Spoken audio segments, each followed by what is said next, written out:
the military chaplaincy is something that's endured for a long time. We've got chaplains in our church, in the Christian Science Church, that go way back to World War I when this chaplaincy actually started.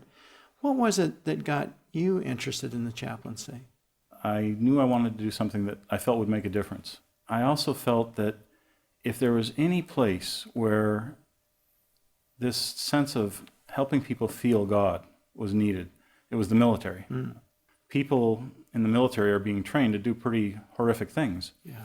And yet they're still people, and everybody has within them this, I believe, innate desire to feel a sense of peace. How about you? Well, for me, it's very similar to that, although the circumstances for me were quite different. I was a senior in college in 1967, and I knew I wanted to serve my country.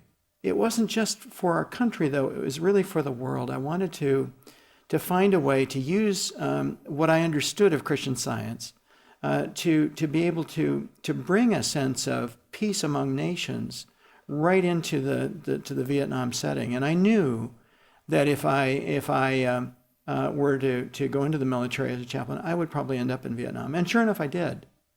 Fear was the big thing there, to handle the fear and help people feel a sense of peace, a sense of security, not in the weapons, not in the armor, not in the body armor, but really in the realization that they were there representing the qualities of moral courage, of honesty, of integrity, and learning to love their neighbor as themselves, including the enemy.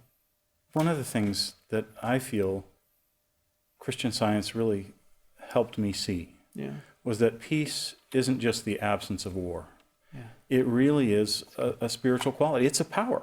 There's a power to peace. If you are at peace with yourself, if you are committed to a life of loving others, of trying to understand life from the other guy's shoes, of trying to have a sense of compassion in your heart, you are committed to peace. What would you say was the impact of your ministry while you were on active duty as a chaplain? I think back, as we all do, I think to moments, just individual experiences. I was in the chaplaincy different time than you were. I was in a time where we weren't at war. And but I was a chaplain at a basic training base. There were all these basic trainees. They come in, they're so scared. They're being yelled at, being trained. And we had this candlelight service on Christmas Eve.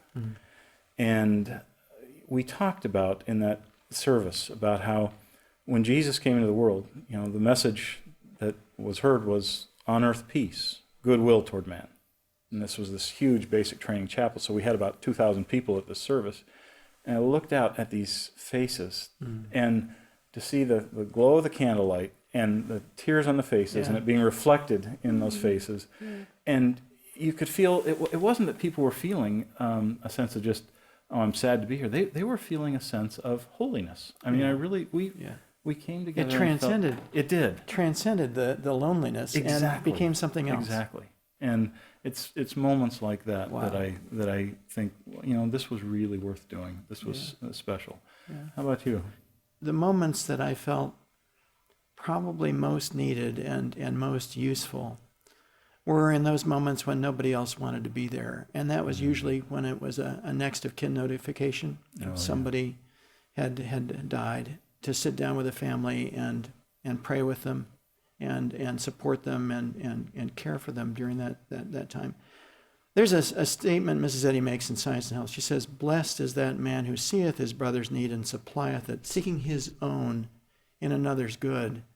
And that really was what it was at the heart of this desire. And I know it was for you too, to want to help people through those rough times and not leave them where that thing found them, but to be able to lift them up and help them move forward.